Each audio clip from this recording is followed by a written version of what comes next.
Hola chicos, les damos la bienvenida al cursado de Química Orgánica 2. Nos convoca en este encuentro el desarrollo del primer trabajo práctico de la asignatura, que es la obtención del ácido salicílico.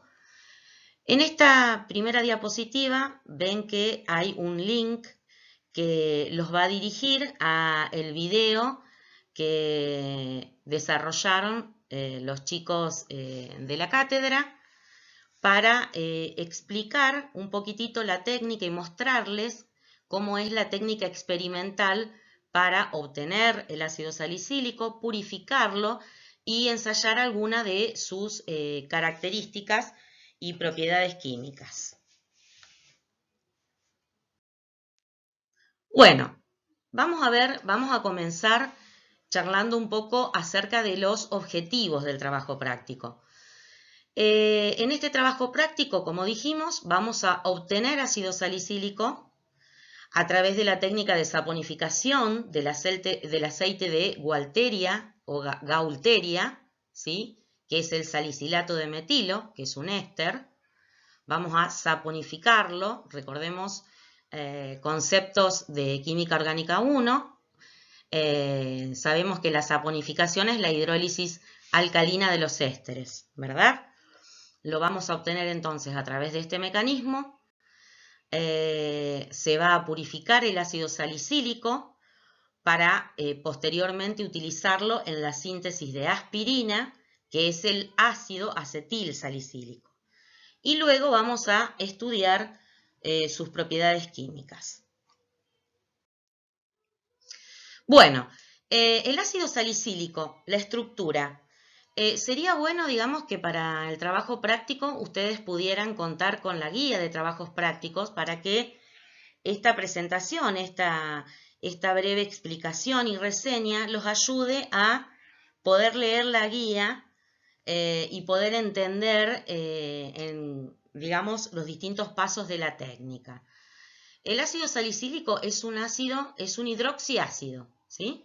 Es el ácido ortohidroxibenzoico, según su nomenclatura IUPAC.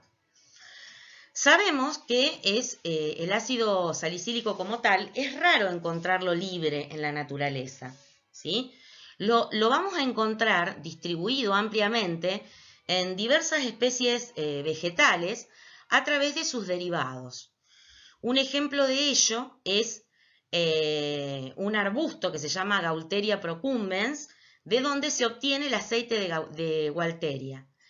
El aceite de Gualteria tiene como característica que su composición es prácticamente 99% de salicilato de metilo. ¿A qué me refiero cuando digo que el ácido salicílico se lo encuentra en la naturaleza en forma de derivados? Generalmente lo vamos a encontrar formando parte de glucósidos, ¿sí? Los glucósidos son compuestos que están formados por un azúcar y la parte que no es azúcar se llama aglicona, ¿sí? Ese glicósido o glucósido generalmente a través de la acción de alguna enzima es desdoblado en su aglicona y el azúcar correspondiente. Bueno, ¿qué podemos decir del aceite de Gualteria, que va a ser el punto de partida para la síntesis del ácido salicílico en este trabajo práctico? Fundamentalmente, los usos del aceite de Gualteria es como linimento, ¿sí? ¿Qué son los linimentos o ungüentos medicinales? Son preparaciones líquidas que tienen una consistencia oleosa, que se aplican generalmente en determinadas partes del cuerpo para llevar a cabo una acción de tipo antiinflamatoria o antirreumática. Es decir, ¿qué significa antirreumática? Que sirve para calmar, aliviar los dolores y las inflamaciones, ¿sí? Otra característica fundamental del aceite de Gualteria es que presenta un olor característico. Si ustedes tienen en su casa alguna pomada que usan después de practicar deporte, no vamos a dar la marca, pero hay algunas muy conocidas, tienen un olor característico, ¿sí? Bueno, Acá en esta reacción química se muestra justamente un glicósido que es la gaulterina, de la cual por acción de la enzima gaulterasa se desdobla, ¿sí?, ese glicósido en el éster salicilato de metilo, que es la glicona de ese glicósido, más el azúcar correspondiente.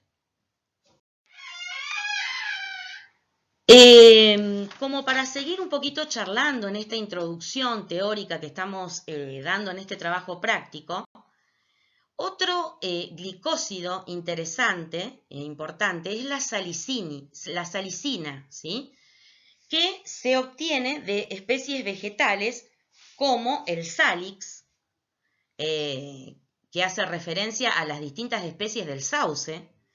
De hecho, justamente el nombre de ácido salicílico proviene de las distintas especies del sauce. Ustedes lo tienen bien detalladito ahí en el trabajo práctico. O de algunas especies del álamo, como el Populus.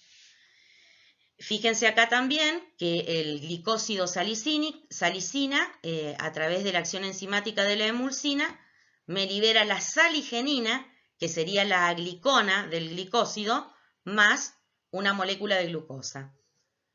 Esta saligenina, la glicona, es luego oxidada y transformada, ¿sí?, en el correspondiente, digamos, en el ácido salicílico, ¿sí?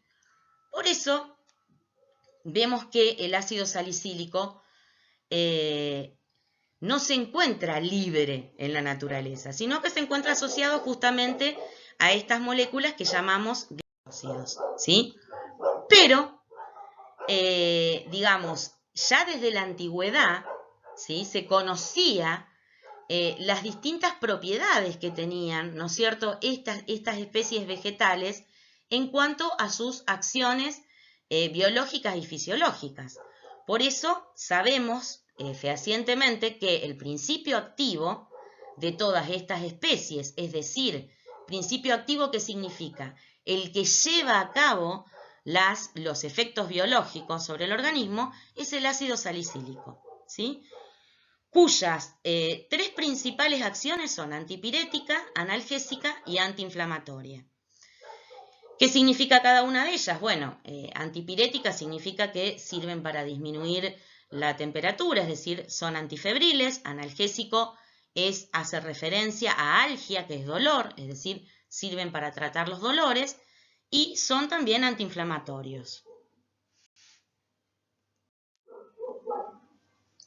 También sabemos que el ácido salicílico, debido a sus propiedades, ¿verdad?, como ácido carboxílico, tiene una acción irritante, ¿sí? Por lo tanto, para uso medicinal, por lo general, no se lo utiliza de manera directa, ¿sí?, sino que se lo usa a través de preparaciones farmacéuticas o linimentos y ungüentos como salicilato de metilo y ácido acetil salicílico, que es la aspirina, que todos conocemos como aspirina, y se lo utiliza en forma de ésteres entonces, porque estos dos, fíjense, salicilato de metilo, ácido acetil salicílico son ésteres.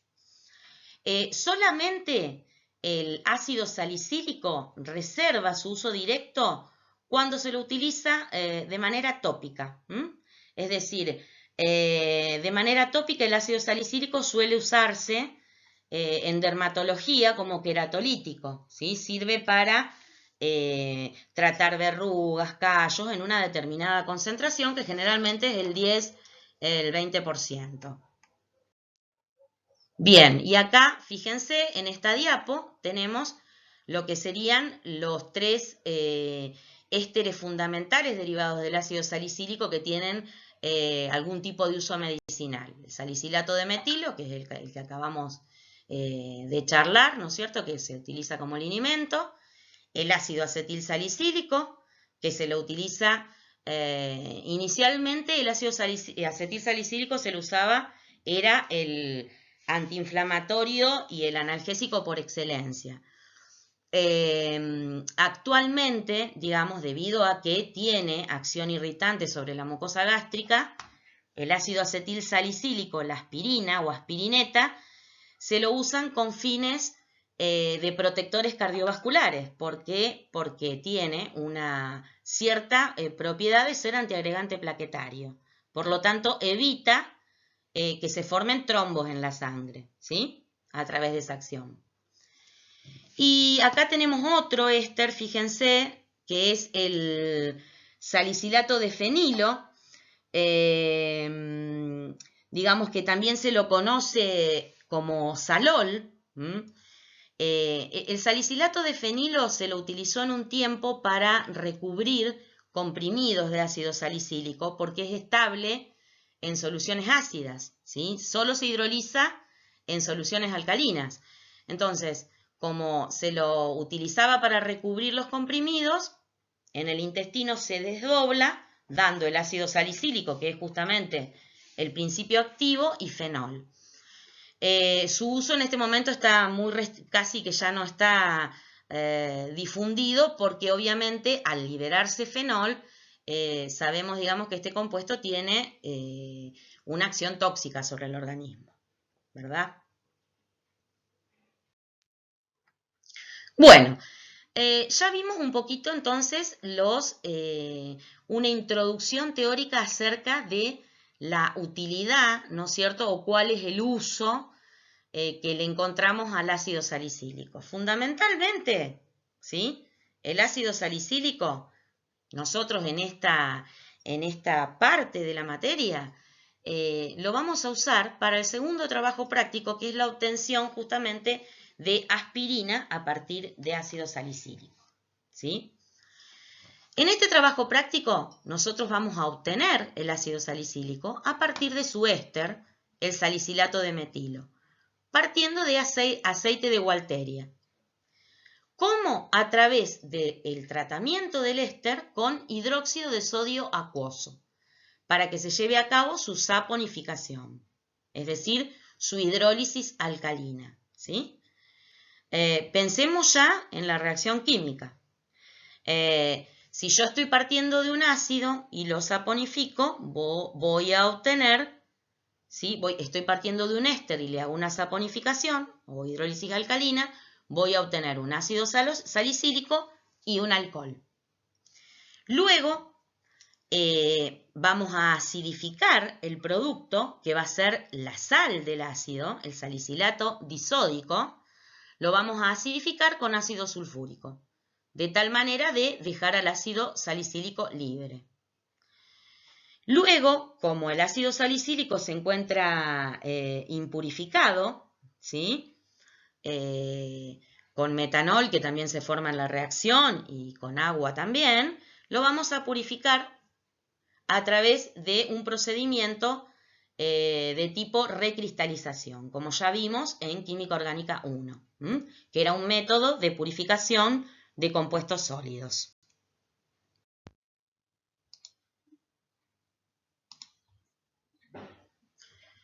Bueno, acá lo que estamos mostrando es las reacciones químicas correspondientes al trabajo práctico, ¿sí? Entonces dijimos que en un primer paso, el salicilato de metilo, que es el componente del aceite de Walteria, en presencia de hidróxido de sodio, en una primera instancia se me va a formar la sal monosódica, el salicilato de metilo monosódico. La cantidad estequiométrica que nosotros vamos a utilizar de hidróxido de sodio, teniendo en cuenta que la velocidad de la reacción, el reactivo limitante es el éster, estamos trabajando con una cantidad de hidróxido de sodio en exceso y con temperatura para poder llevar a cabo la reacción de saponificación, para finalmente obtener la sal disódica, es decir, el salicilato disódico y metanol. Fíjense que en esta primera fase de la reacción estamos obteniendo la sal disódica. Luego, por tratamiento ácido con ácido sulfúrico acuoso, vamos a liberar el ácido salicílico libre. Fíjense que la saponificación, yo parto de un éster, salicilato de metilo en este caso, y voy a obtener como productos finales un ácido carboxílico, en este caso el ácido salicílico, y un alcohol. Fíjense que es el mecanismo opuesto, esto ya lo vieron ustedes, lo van a ver en la teoría de ácidos carboxílicos. La hidrólisis alcalina, en este caso saponificación, es el paso opuesto a la esterificación. Bien, vamos a seguir avanzando. Bueno, acá se presenta el esquema ya de la técnica operatoria. Entonces, ¿cómo vamos a proceder? Primero tenemos que armar el dispositivo del calentamiento a reflujo que se va a hacer para que se lleve a cabo la saponificación. Para ello vamos a utilizar un balón, digamos, esmerilado de 250 mililitros, donde vamos a colocar los 4,2 mililitros de aceite de Walteria, calculados previamente por la estequiometría, 50 mililitros de hidróxido de sodio acuoso al 20% en volumen. A ese balón, una vez que tenemos los reactantes, le vamos a adaptar un refrigerante a bolas o refrigerante tipo Alin. Y todo eso lo vamos a tener sostenido a través de un soporte universal. ¿Cómo se va a hacer el calentamiento? Bueno, el calentamiento nunca lo vamos a hacer a fuego directo, sino que se va a llevar a cabo a través de una manta calefactora. Recordemos que el calentamiento a reflujo, ¿cuáles son las ventajas que ofrece? Que permite mantener en ebullición la mezcla reactante en un periodo prolongado de tiempo, y la presencia de este refrigerante hace que se devuelvan los vapores destilados nuevamente al balón y de esa manera no se pierdan los vapores y disminuya el rendimiento de la técnica. El calentamiento, bueno, obviamente una vez que tenemos todos los reactantes, se adapta la entrada de agua al refrigerante. Eso lo van a poder ver más gráficamente, chicos, en el video que prepararon los docentes de trabajos prácticos de la cátedra. Y una vez que está correctamente armado el equipo, se comienza a calentar. Una vez entrada en ebullición franca, lo vamos a hacer durante un periodo de tiempo de 20 minutos. Recordemos también que, como toda destilación, siempre tiene que haber en la mezcla reaccionante, en el seno del líquido, algún material poroso que nos evite alguna ebullición violenta. Una vez que transcurre el tiempo de reacción, es decir, esos 20 minutos, se va a enfriar a temperatura ambiente el contenido del balón. Una vez que está frío a temperatura ambiente, se va a transferir el contenido de ese balón a un vaso de precipitados de 250 mililitros. Ese vaso lo vamos a tener adentro de un baño que vamos a preparar con agua helada y hielo. Para proceder a la segunda etapa de la técnica, que es la acidificación y poder liberar al ácido salicílico libre. La acidificación entonces la vamos a hacer vertiendo sobre ese vaso de precipitados en baño frío ácido sulfúrico al 50% en volumen. ¿Cómo lo vamos a hacer? No todo junto al volumen, no volumen total, sino que vamos a ir agregando porciones de aproximadamente 5 mililitros. La cantidad de sulfúrico calculada es de 30 mililitros. Siempre que vayamos agregando el sulfúrico tenemos que ir agitando para favorecer la colisión, la mezcla, ¿no es cierto?, de los reactivos y uniformar la temperatura. Vamos a ver que vamos a obtener, una vez que terminemos el agregado de ácido, se va a producir un precipitado que va a corresponder al ácido salicílico bruto, el cual lo vamos a separar por filtración al vacío. En esta primera instancia podríamos calcular un rendimiento. Ustedes tienen un modelo de informe en el cual podemos calcular un rendimiento del ácido salicílico en bruto y ensayarle alguna propiedad física para saber después, por comparación con el ácido salicílico purificado, si nuestra purificación fue efectiva. Porque recordemos que tenemos que tenerlo purificado al ácido salicílico, ya que lo vamos a utilizar como materia prima o punto de partida para el práctico siguiente, que es la obtención de aspirina o ácido acetilsalicílico. Bueno, ahora vamos al paso al segundo gran, la segunda gran fase de la técnica operatoria de la obtención de salicílico, que es la purificación.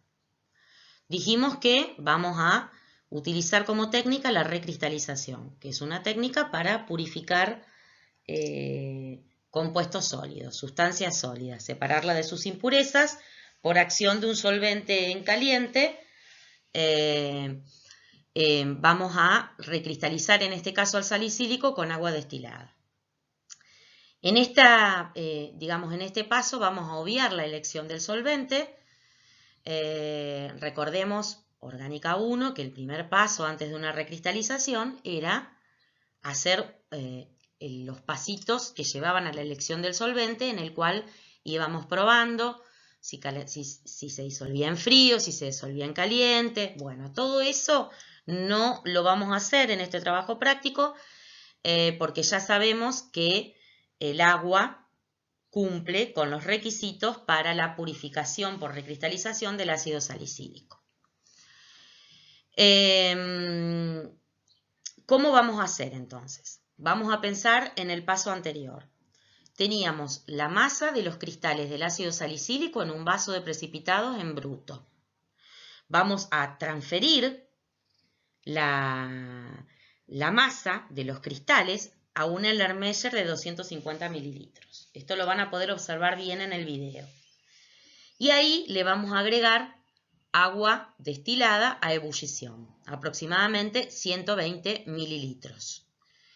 A ese Erlenmeyer el calentamiento lo vamos a hacer, por agitación magnética, por lo tanto le vamos a poner un bucito para favorecer, que es una pastillita que se coloca dentro del Erlenmeyer para favorecer la agitación magnética de los cristales en agua y favorecer su disolución. Si no se disuelve la masa de los cristales, le agrego un poco más, un exceso de agua siempre a ebullición. Lo que tengo que lograr es tener completamente disuelto esa masa de ácido salicílico impuro. Luego voy a proceder a la filtración en caliente. La vamos a hacer por succión para hacerla más efectiva. Recordemos que ¿qué usábamos para filtrar por succión o al vacío? Utilizábamos un embudo de Büchner adaptado a un matraz Kitasato que en su tubuladura lateral tiene, una trompa de agua, una manguerita que lo conecta con el agua para efectuar el vacío. Esto lo vamos a tener que hacer en caliente, por lo tanto, el diámetro del papel de filtro tiene que coincidir exactamente con el interior, con el borde, del círculo de la placa criba del embudo de Büchner, para que no se pierda, obviamente, y nos baje el rendimiento, y para que el vacío se produzca eficientemente.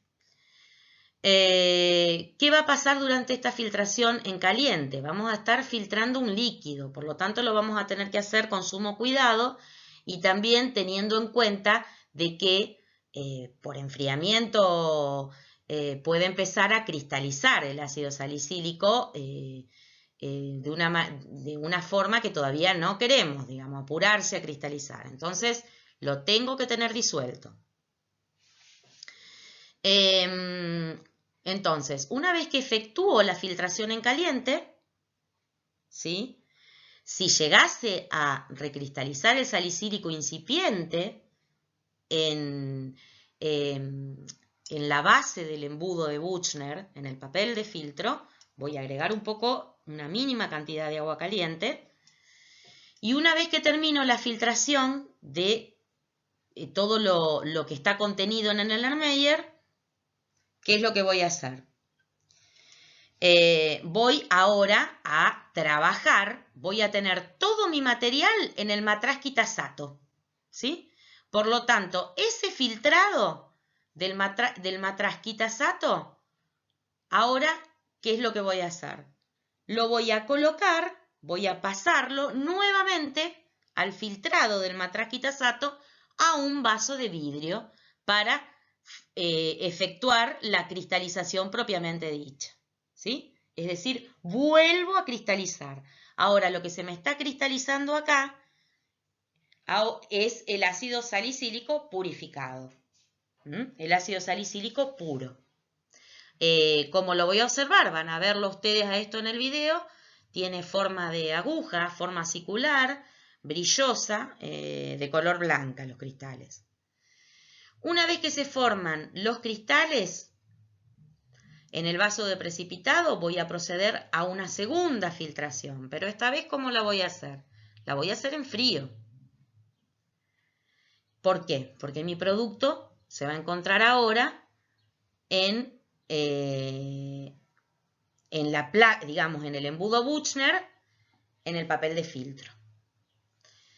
Saco, digamos, el papel de filtro del embudo de Büchner y lo coloco en un vidrio de reloj. ¿Para qué? Para poder secar los cristales y posteriormente someterlos a su caracterización química. En este paso lo que yo podría hacer es, una vez seco los cristales, eso es fundamental, esa condición, podría calcular un rendimiento ahora del ácido salicílico bruto, como van a ver que lo tienen especificado como lo tienen especificado en el informe, ¿verdad?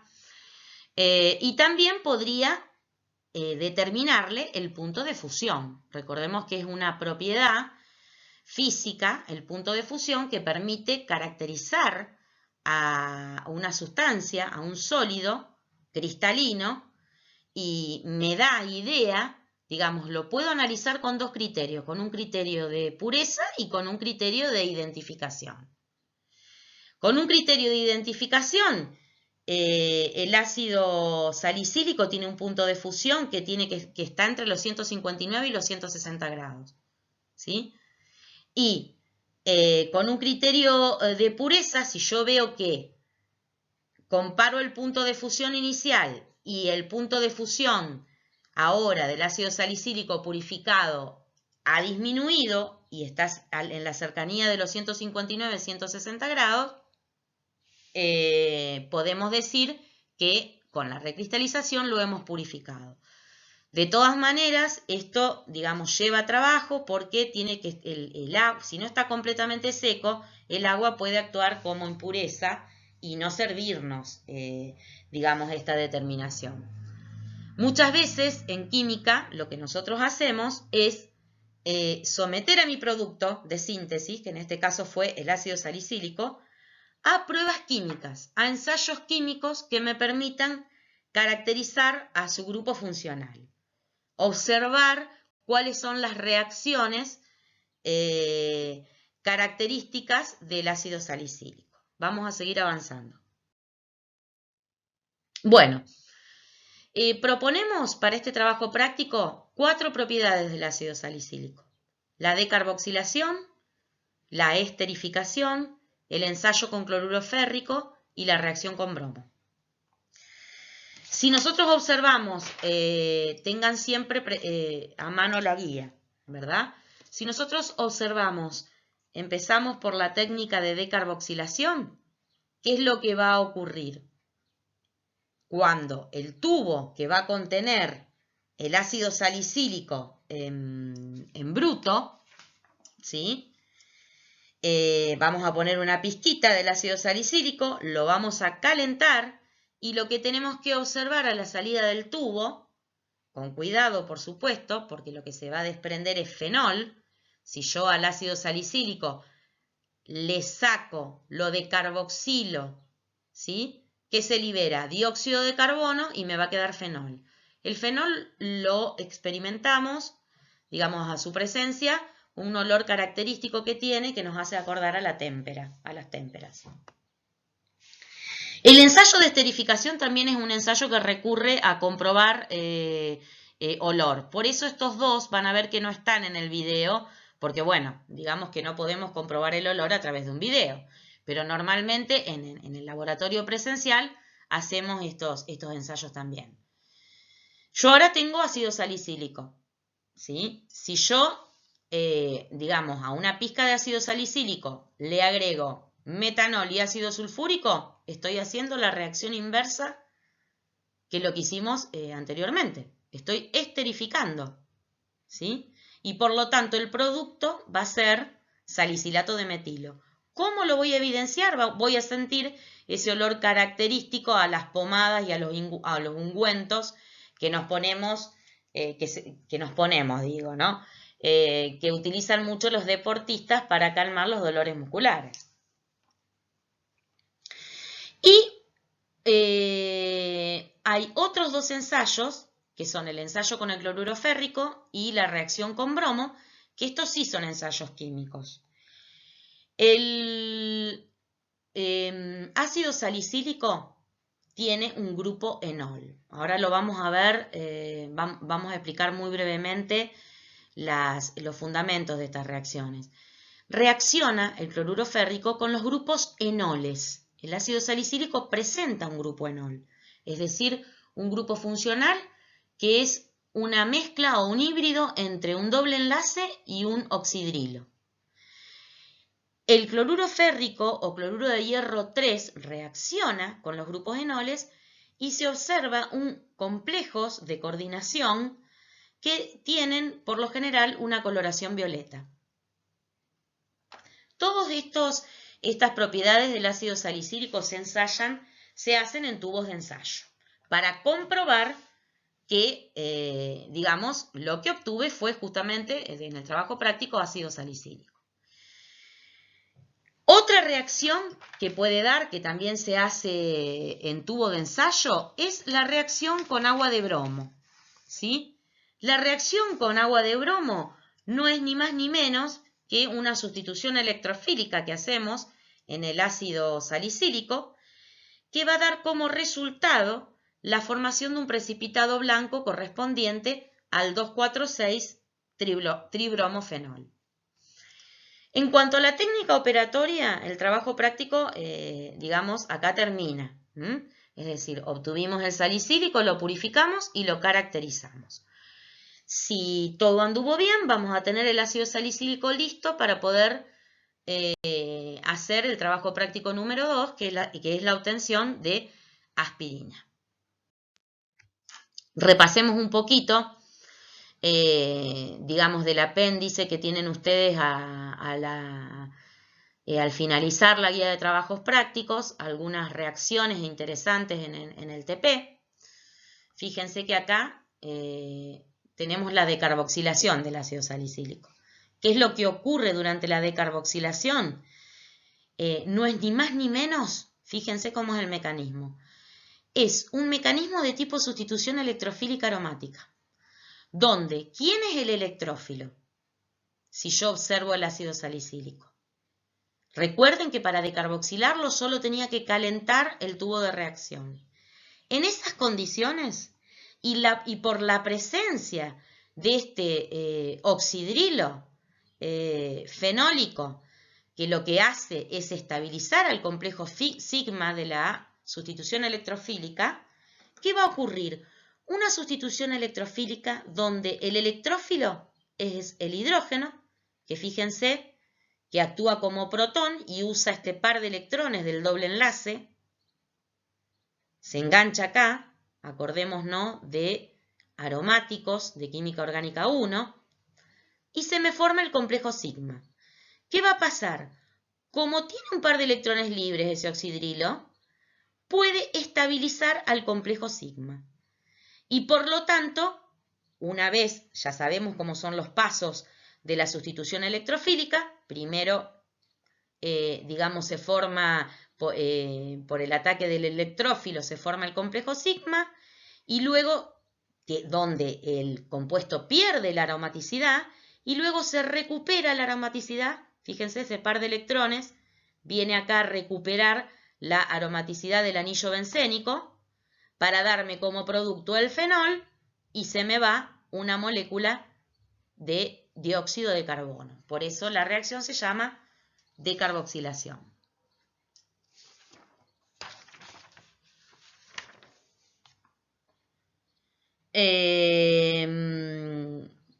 Esto fundamentalmente ocurre, como para agregar, cuando el hidroxilo se encuentra en posición orto y en posición para.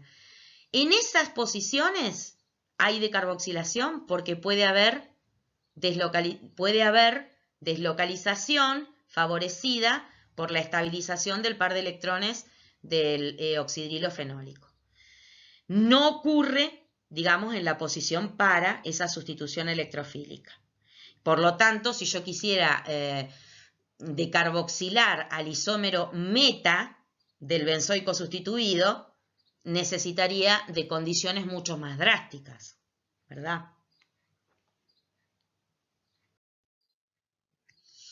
Bueno, esta era la pruebita, el ensayo de esterificación del ácido salicílico con metanol. Recordemos que la esterificación es el mecanismo opuesto a la saponificación. Yo acá tengo un ácido y lo esterifico con un alcohol y como producto final voy a obtener un éster. ¿Qué tiene de particularidad la esterificación del ácido salicílico con metanol? Que me iba a dar como producto el salicilato de metilo. Tiene como particularidad que no sigue el mecanismo estándar de la esterificación de Fischer. ¿Sí? ¿Por qué? Por la presencia justamente de este hidroxilo en posición orto que hace que el aducto que se formaría cuando ingresaría acá el alcohol, si yo seguiría el mecanismo de tipo Fischer, se me formaría un aducto que tiene mucha tensión estérica y por lo tanto es muy inestable. Entonces, en este caso, lo que se hace para la esterificación, sabemos que se realiza en medio ácido. El ácido sulfúrico va a protonar el oxígeno del hidroxilo carboxílico, ¿sí? ¿Y qué se me va a formar acá? Se me va a formar a través de una etapa lenta, y esta sería la etapa lenta de la reacción, se me va a formar el catión acilio. Fíjense, yo acá tengo un par de electrones, ¿sí? ¿Qué acción tiene este ácido sulfúrico? ¿Por qué se utiliza como catalizador? Porque al protonarme ese oxígeno, me permite la salida de agua. Como acá va a salir agua, me va a quedar una carga positiva en el carbono, ¿sí? Y ese carbono deficiente va a ser rápidamente estabilizado por el par de electrones del oxígeno carboxílico para formarme justamente el catión acilio que se estabiliza por resonancia. Luego, el catión acilio, ¿sí?, va a tener su carbono deficitario de electrones y por lo tanto va a venir el nucleófilo, en este caso es el metanol, y se va a adicionar al carbono. Luego el ácido sulfúrico, ¿sí?, digamos el sulfato ácido que se me formó en la primera parte de la reacción, fíjense que esta parte corresponde a un equilibrio ácido-base, me retira el protón que me sobra y me regenera más ácido sulfúrico, por eso es catalizador, siempre lo tenemos nuevamente al final de la reacción, y vamos a obtener como producto al salicilato de metilo. Eso es lo que tiene de interesante, que no sigue la esterificación de Fischer estándar de los otros ácidos carboxílicos. Por último, para entender qué es lo que sucede en la reacción del ácido salicílico con cloruro de hierro, dijimos que los enoles es este grupo que tenemos dibujado acá. Fíjense, un doble enlace carbono-carbono y un hidroxilo, ¿sí?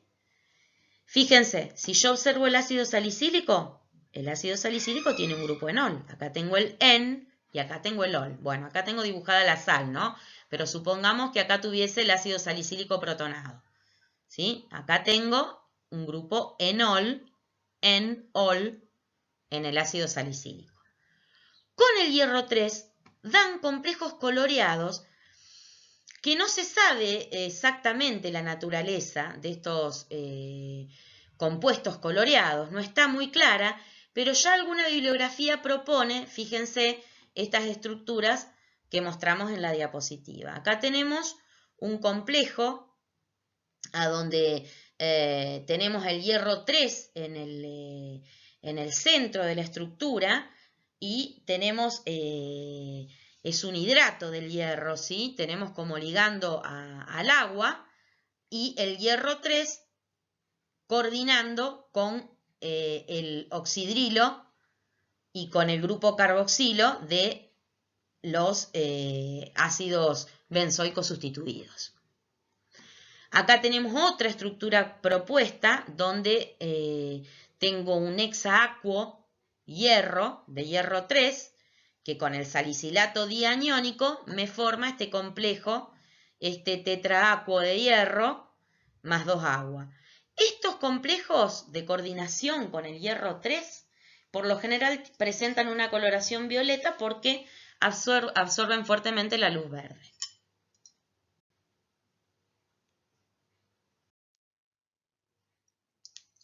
Y por último, para la reacción de bromación, esta ya es más sencilla. Habíamos visto que se evidenciaba por la formación del 2,4,6-tribromofenol y lo vemos, esto también los chicos lo han mostrado en el video, como un precipitado, como un sólido blanco insoluble en el medio de reacción, que corresponde al producto tribromado del ácido salicílico, ¿sí? Ocurre, fíjense que el producto es 2,4,6-tribromofenol. ¿Qué significa? Que en la reacción ocurre con decarboxilación, se va dióxido de carbono. Y luego el fenol, como es un anillo activado, adiciona a través del mecanismo que ya conocemos de sustitución electrofílica los 3 equivalentes de bromo. Bueno, acá se presenta la bibliografía del trabajo práctico y damos por culminado entonces la explicación del primer trabajo práctico de Química Orgánica 2, obtención, purificación y caracterización de ácido salicílico. Nos vemos en la próxima.